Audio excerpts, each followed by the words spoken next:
Can you squeeze a K20 Z3 into a 1990 Honda Civic? If that question has ever kept you up at night, you're in the right place.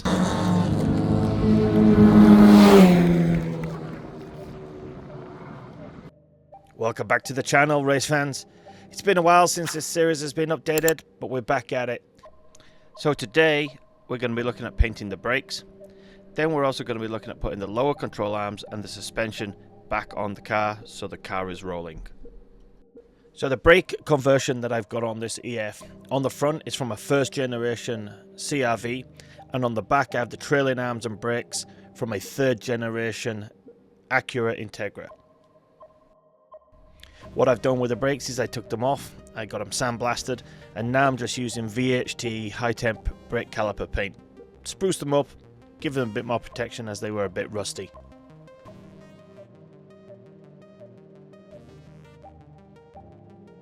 The front lower control arms are attached by 3 points. They are attached to the subframe, then the suspension forks, and then the ball joint of the knuckle. The rears are very similar, attached at the subframe at the back, the forks of the rear suspension, and then into the trailing arms.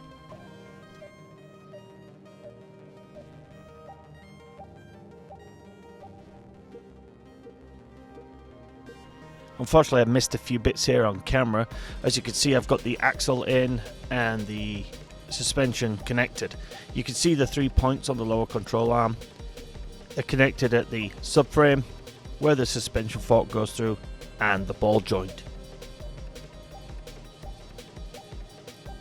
So the castle nuts on the upper control arms and on the ball joint are both 17mm, and they both take a quarter pin. Normally the tie rods take a quarter pin as well, but the ones I bought for this car didn't. They have a blue Loctite on them.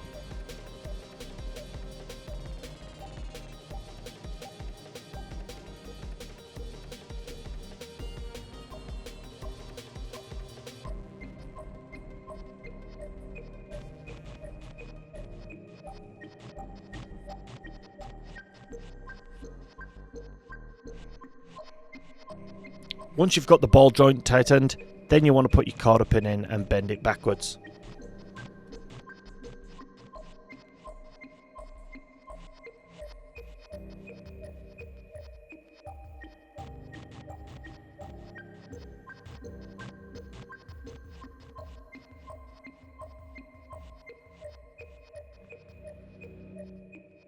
Here I'm just snipping off any excess. On my race cars, I make a mark on the chassis and on the bolt so that I can see if it's moved.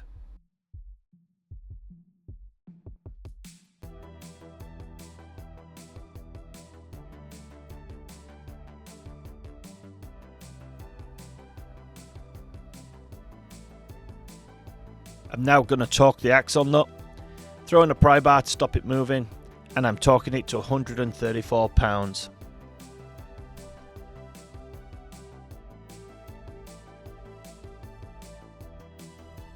For many of you that have worked on Hondas before, you'll know this, but if you haven't, you have to tap the axle nut and bend it round. It's called staking.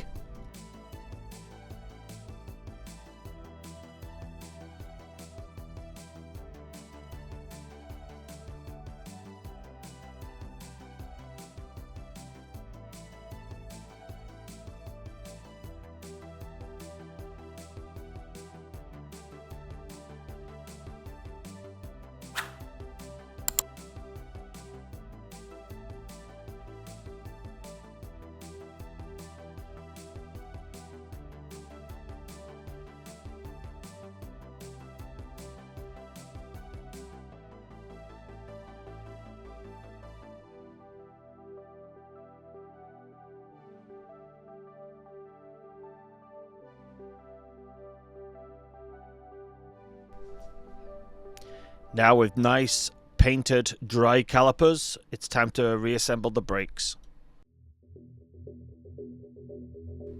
First goes on the rotor, then goes on the bracket that holds the caliper. Unfortunately, my camera skills there weren't the greatest and you couldn't see me putting the bracket on.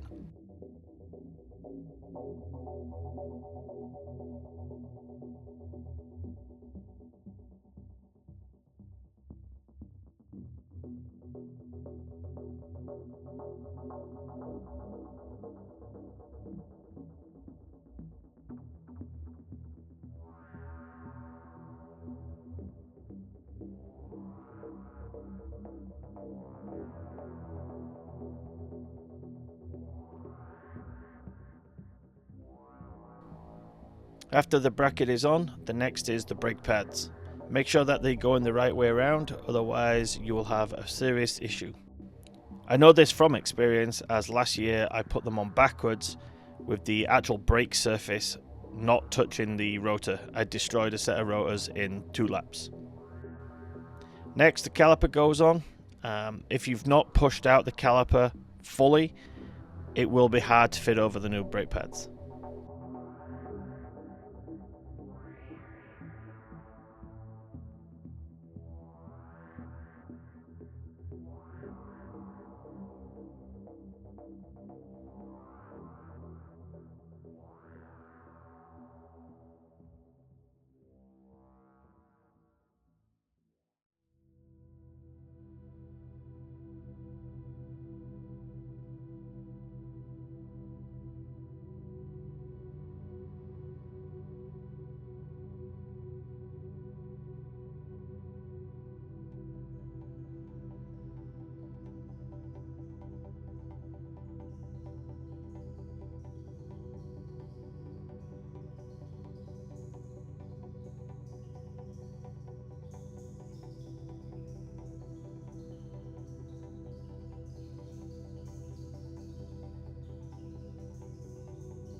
The final step is to route the brake cable and secure it to the points on the suspension and the knuckle, and then to fit it to the caliper with the banjo bolt, making sure that you've got 2 nice crush washers on either side.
I personally hate these brake lines on Hondas, especially if you're using aftermarket braided lines. They're a bit stiffer, they're a bit harder to move.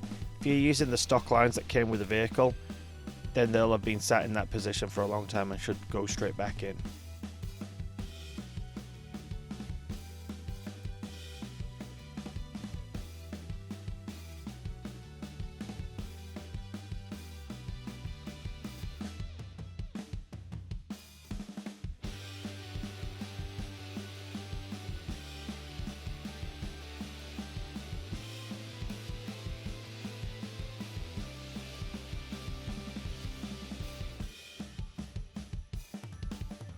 Be careful with the 10mm bolts that go into the actual knuckle, as if you do over torque them, they will snap and get stuck in there, and I'm speaking from experience.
And now you just rinse and repeat for the other side of the vehicle. So I have got both sides suspension put back on. Unfortunately, the camera stopped recording and I didn't realise, so I'll quickly talk through what we did here.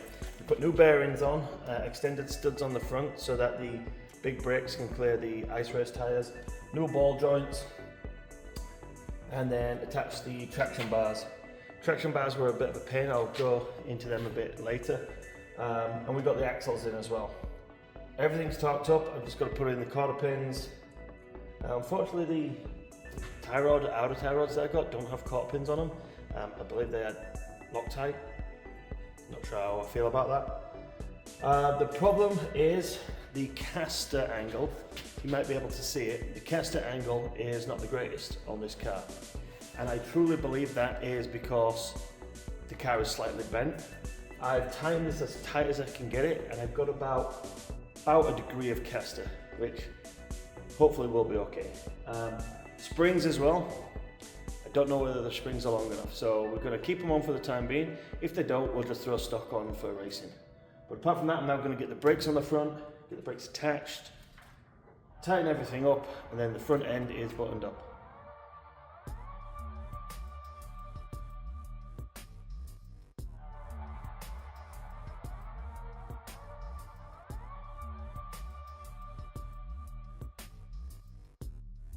I'd learnt from my camera positioning skills from the right hand side to make sure you had a better view for the left hand side.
If you enjoy the content on the channel and want to see more race car builds and racing in the future, don't forget to like, share and subscribe to the channel and hit the bell notification icon for further content.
Front suspension and brakes complete.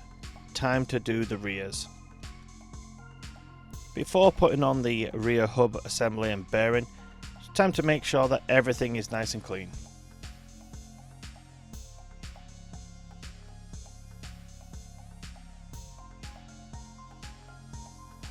The rear hub and bearing assembly is a bit different from the front. The front has an independent bearing and separate hub that needs to be pressed in. As you can see, the rear bearing and hub is all one assembly and just slots onto the spindle.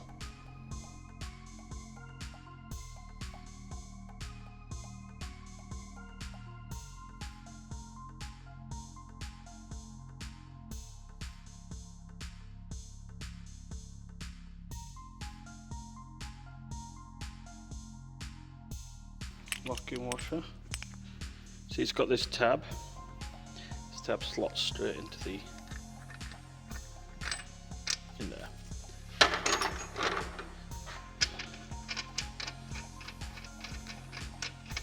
And we'll tighten this, torque it to 113 pounds, and put the little notch in there.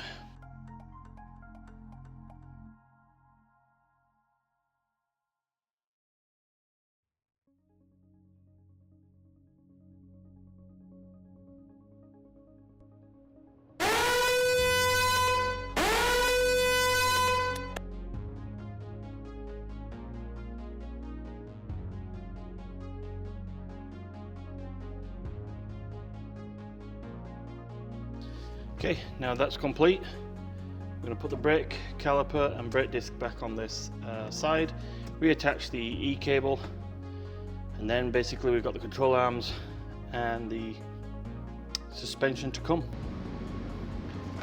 Right, I should have probably invested in some new rotors, or at least got these resurfaced, but I'm running out of time, and again trying to keep this on the cheaper side.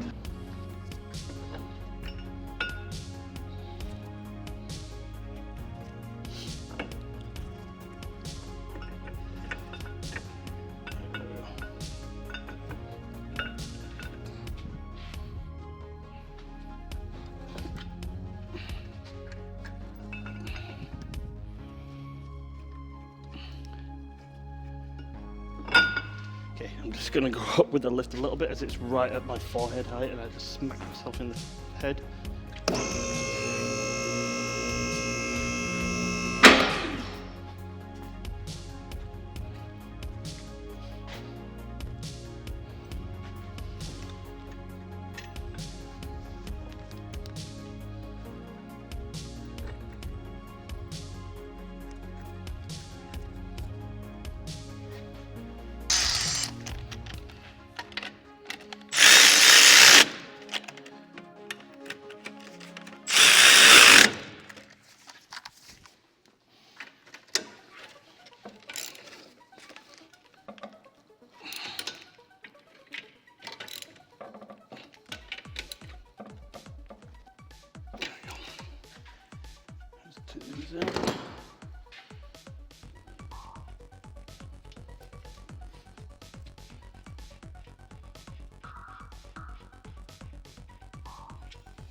Again, a tiny little bit of anti-seize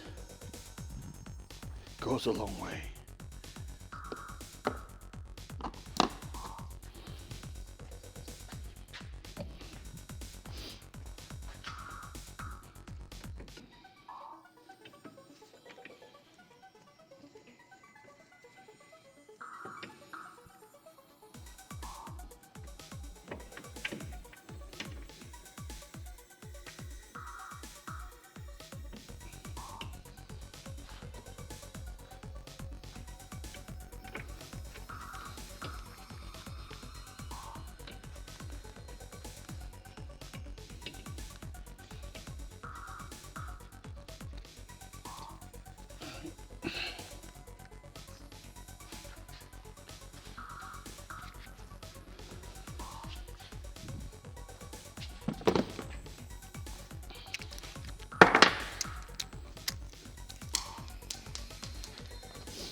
Go.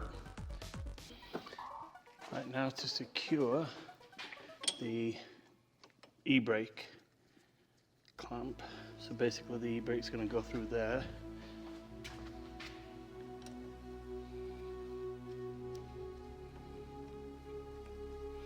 To 12 mils.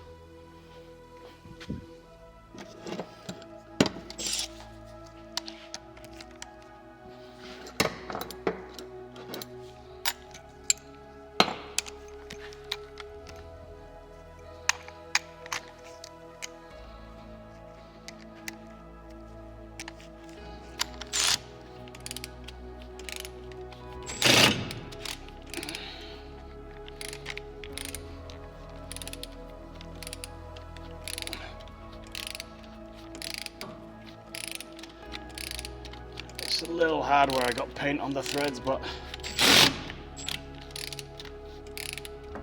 it's going.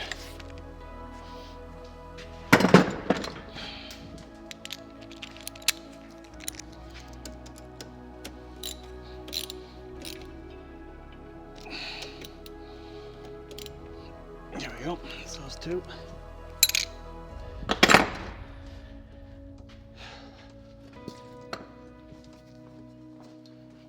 On the E-cable, give it a bit of a clean, and I'm going to put some grease on it.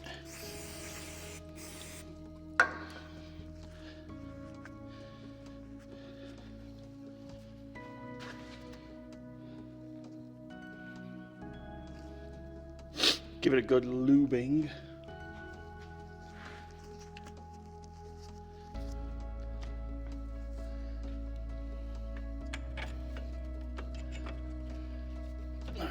Through there. Now we can bring it down low.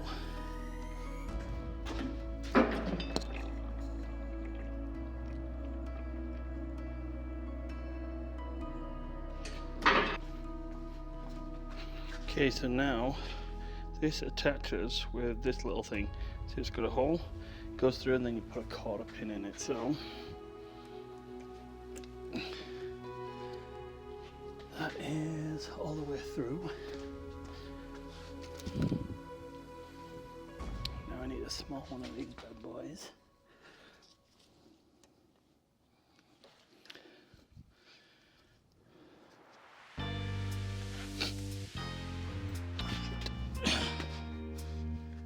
Where'd it go?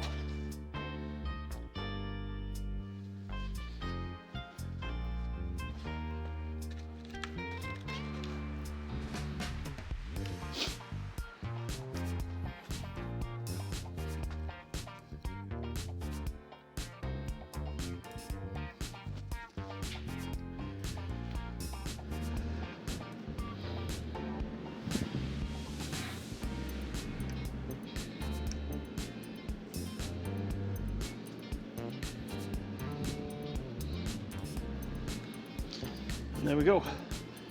Rear right-hand caliper. So,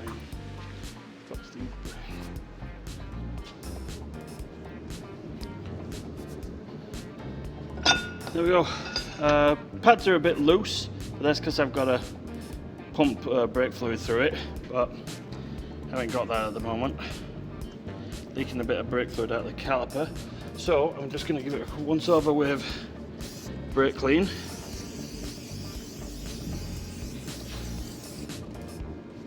Go wipe down, get some of this anti-seize off.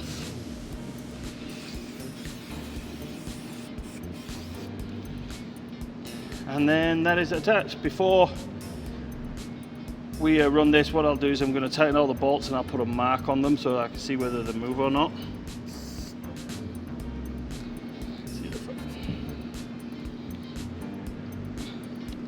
Gotta get some new bleeders and some new banjo bolts. Put them on, but now we'll go do the left-hand side. Exact same rinse and repeat. The left caliper done, it's time to attach the brake lines, the lower control arms, and put in the rear suspension.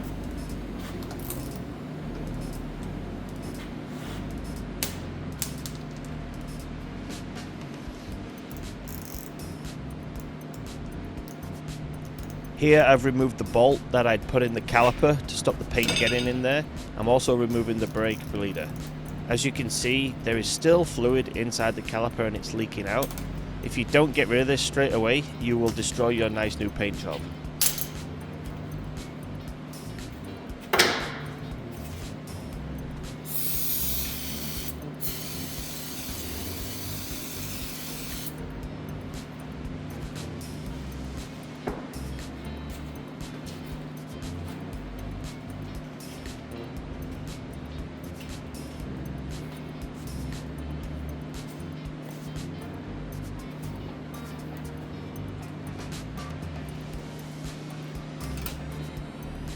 Whenever attaching brake lines, make sure you use two nice new copper crush washers. No point reusing the washers and having brakes fail for the sake of a 1-cent part.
I put the suspension in through the top there and attached it with the two 14mm bolts. Now we've got to attach the lower control arm. As you can see, the lower control arm at the rear is pretty much like the front. It attaches to the subframe, then to the suspension, and then to the trailing arm.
With these older Hondas, sometimes everything doesn't line up with it being either slightly twisted, bent, knocked.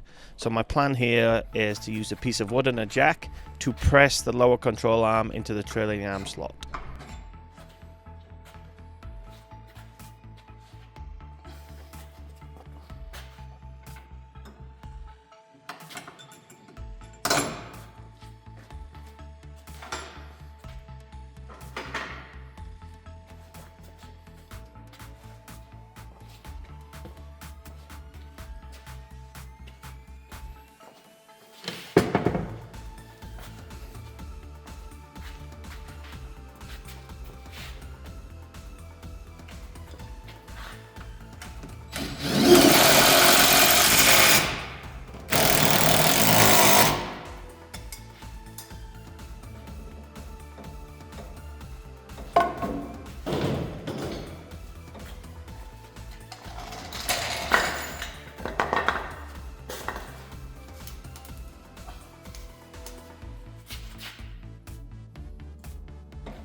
Awesome.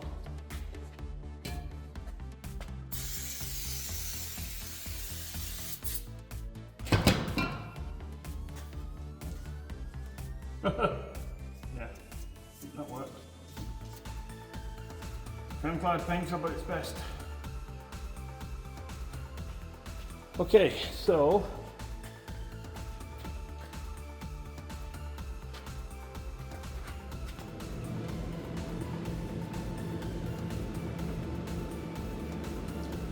right, we have the entire back set up now. Struts, lower control arms, all that needs to be done is everything needs to be torqued, a little white mark put on it.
You see, the good old wood method works really nicely. I will say this, if you are doing this at home on jack stands and everything, be slightly careful, as if it doesn't go in nicely, you can actually jack the car up off your jack stands and put yourself in a dangerous position under the car.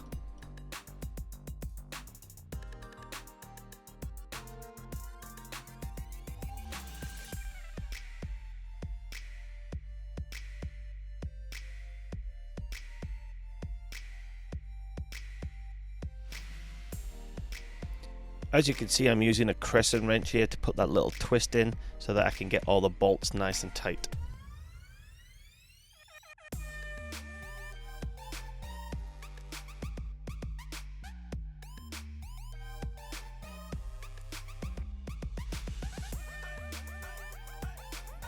So there's the full suspension setup and brakes done. The fronts, the rears, all the lower control arms and suspension are nice and tight. Thanks for watching, people. If you're enjoying the series, don't forget to like, share and subscribe to the channel, as it's going to help me continue to do these videos. In the next one, we're going to be looking at doing the clutch conversion from Hush Performance and putting the shifter and getting the gears working. Until next time, have a great day.